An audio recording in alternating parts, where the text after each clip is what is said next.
recibir en nuestros estudios a dos damas, una de las cuales es autora de un libro que ha sido presentado anoche en el Congreso de la República sobre el filósofo peruano Augusto Salazar Bondy, fallecido en el año 74. Es un libro publicado por el Fondo Editorial de la Universidad Católica. Y ha venido la señora María Arpini, autora de este libro bien concentrado y sustancioso sobre Augusto Salazar Bondy, junto a la viuda del filósofo Helen Orvik, que nacida en Noruega, vive en nuestro país desde el año 55, 62 años de vida en Noruega, en el Perú, donde ha trabajado mucho tiempo en una ONG dedicada a temas de mujeres. Yo quería comenzar preguntando algo biográfico, Helen Orvik. ¿Cómo es que una joven estudiante noruega conoció a este filósofo peruano hace más de 60 años? Mira, fue muy bonito porque antes tuvimos becas los dos del gobierno francés, pero un amigo mío de la Universidad de Oslo fue un poco antes que yo, y él estuvo en el École Normale Supérieure en París. Ahí él encontró a Augusto, y cuando yo llegué después, que yo lo llamé, me dijo: tiene que conocer un amigo nuevo, un filósofo peruano. ¿Quién puedo? Soy peruano. Es un machista espiritualista. Bueno, nos conocimos, sí. Pues ahí. Pasamos de la filosofía y del amor bruscamente a los temas en curso en estos días, porque ya se ha oficializado que el Ministerio del Interior está ofreciendo una recompensa de 100.000 soles a quien contribuya a dar con el paradero del expresidente Alejandro Toledo. Caramba. Disculpen este brusco paso de la filosofía a los temas terrenales, pero así está hecha la vida, tiene de todo, ¿no? Bueno, Helen Orvik nos ha contado cómo conoció al filósofo Augusto Salazar Bondy en Francia. Queremos ahora saber, señora Arpini, ¿cómo conoció usted la obra de alguien que escribió antes de que usted nazca? Y cómo, bueno, cómo desde Mendoza, que es la gran capital del vino en América del Sur, termina interesándose y dedicándole un tal esfuerzo intelectual a un filósofo peruano. Bueno, en Mendoza, además de ser la capital del vino, hay un núcleo de trabajo sobre filosofía latinoamericana muy importante, en este momento muy importante, que en aquellos años era incipiente, y fue gracias a la labor de Arturo Andrés Roig, que fue un maestro en estos temas allá. Yo estaba haciendo mi tesis como estudiante, mi tesis de licenciatura bajo su dirección, y él nos ofreció una serie de lecturas, entre las cuales estaba un libro que acababa de salir de Salazar Bondy, el famoso libro que se titula con una pregunta: ¿existe una filosofía de nuestra América? Entonces, que sigue siendo una gran pregunta. Sigue siendo una gran pregunta. ¿Tenemos respuestas o no? Hay muchas respuestas a esa pregunta, sí, hay muchas respuestas.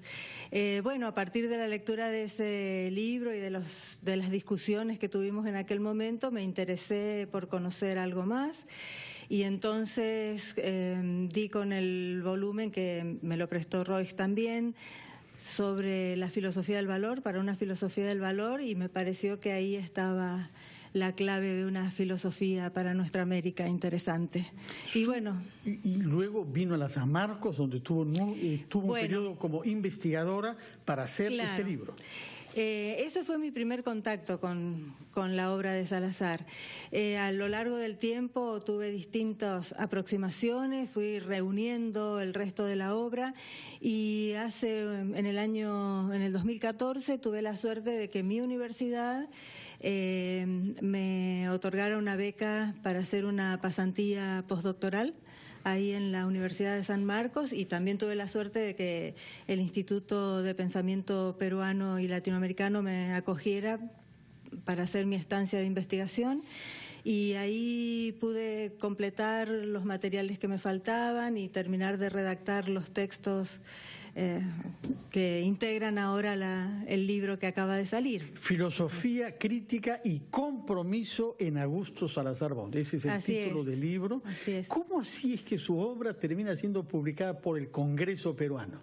Bueno, es una unión rara, ¿no?, entre la vida política y la filosofía. Claro. Cuando yo terminé de escribir el libro, se lo entregué a las personas que me habían acompañado aquí en el Perú, a Rubén Quirós en particular, bueno, para que él viera qué posibilidades había de publicarlo, y entre las posibilidades que se abrieron fue esta, y bueno, terminó publicándose de esa manera, lo cual para mí es muy satisfactorio porque también es un reconocimiento importante, por una parte a la filosofía latinoamericana y por otra parte a una personalidad, a un pensador, a un filósofo en esa línea que hizo aportes que son fundamentales para la historia de las ideas latinoamericanas, ¿no? ¿Qué pasó con la filosofía post Augusto Salazar Bondy? ¿Por qué él pregonaba la falta de independencia de una propuesta filosófica latinoamericana? No lo pregonaba, eso era un diagnóstico. Sí, de acuerdo, lo señalaba, ¿no es cierto? Claro. Y la necesidad de una identidad propia. Claro, Lo que Salazar hizo cuando lanza esa pregunta es justamente disparar un problema ponerle palabras a un problema que venía haciéndose sentir desde hacía rato. Hasta los fines de los 50 y principios de los 60 predominaba la idea de que la filosofía en nuestra América, en América Latina, había logrado la normalización. ¿Qué quería decir eso?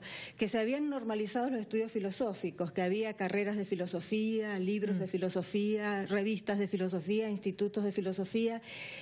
Pero esa normalización significaba habernos puestos al día respecto de la producción filosófica europea.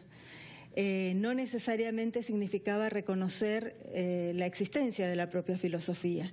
Entonces Salazar lo que hace es decir, miren, está muy bueno ponernos al día, ¿cierto? Pero esto no es suficiente, hay que hacer algo más que ponernos al día. Ayer en la presentación yo señalaba que el texto ese de Salazar, que armó tanto revuelo, y que fue un revuelo, una polémica muy interesante. Contra un filósofo mexicano, célebre, ¿no? No fue contra él. Bueno, pero lo que sucede es que hubieron muchas respuestas a esa pregunta, y una de las más célebres es la de Leopoldo Sea. Y entonces se arma ahí una polémica, pero en realidad los dos están diciendo lo mismo en el fondo. Los dos están diciendo es necesario avanzar sobre lo que tenemos, es necesario ir más allá. Porque al titular el libro Existe una filosofía de nuestra América, el concepto Nuestra América es un concepto martiano, ¿no? Sí. De Martí.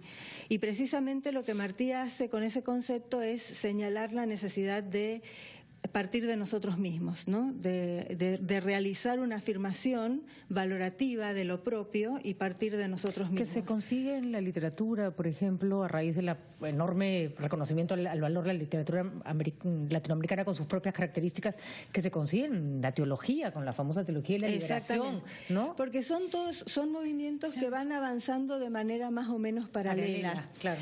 Y que tienen muchas contactos entre sí, la literatura con la filosofía, con la teología, ¿cierto? Hay muchos contactos entre sí.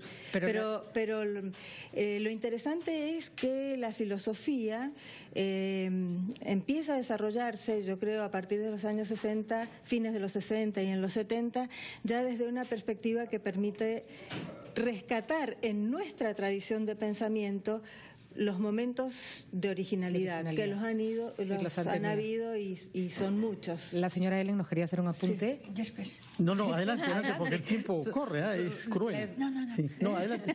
Luego fuera de cámara. En todo caso, quería preguntarle algo. Usted nos ha contado que toma contacto con los libros de Augusto Salazar Bondy, ya él fallecido, pero cuando vienen al Perú supongo que comprende su obra como formando parte de un contexto generacional, porque él y su hermano Sebastián, fallecido también antes de cumplir 45 años, que tiene una enorme influencia sobre la política cultural y sobre el ensayismo en el Perú, un autor del libro célebre Lima la Horrible, ¿no es cierto? Descubre además, me imagino, que fue un hombre comprometido hasta el último de sus días con la reforma educativa en el Perú, que es su última gran obra, Helen, si es que recuerdo bien, ¿no? Sí, claro. Así es. ¿Qué cosa le aporta? ¿Qué es lo que usted absorbe en el contacto con sus colegas peruanos estando en fundamentalmente eso, ¿no? La posibilidad de tener la visión del contexto en el cual se desarrollaron las ideas de Salazar, y la posibilidad de comprender hasta qué punto fue el compromiso de él con la educación. A mi juicio, y la experiencia que yo tengo en el estudio de las reformas educativas que han habido en América Latina, es la primera reforma que se basa en un diagnóstico acertado, ajustado a la realidad, y además es una reforma integral la que le está proponiendo, ¿no? Pero qué pareja. El señor Salazar Bondi luchaba por la originalidad de la filosofía latinoamericana, y la señora Ellen por el reconocimiento de los derechos de las mujeres. Así que, la verdad, qué pareja. ¿Qué tales empresas las que se ocuparon? Y yo, mi eterno agradecimiento y felicitaciones por eso, señor Ellen. Muchas gracias. No estaríamos acá sentadas algunas si no hubiera sido por su trabajo. Que tenga una buena estadía en Lima. Y Helen, muchas gracias. Que tengas una larga vida noruega en el Perú. Peruana también, yo soy peruana también. Muchas gracias por su presencia acá. Felicitaciones por el libro, sin duda el más completo y el más enjundioso libro escrito sobre el filósofo peruano Augusto Salazar Bondi. Gracias y buenos días. Hasta acá llegamos por ahora. Así es, se quedan con Encendidos y nosotros nos encontramos más tarde en la programación. Vamos viernes, así es.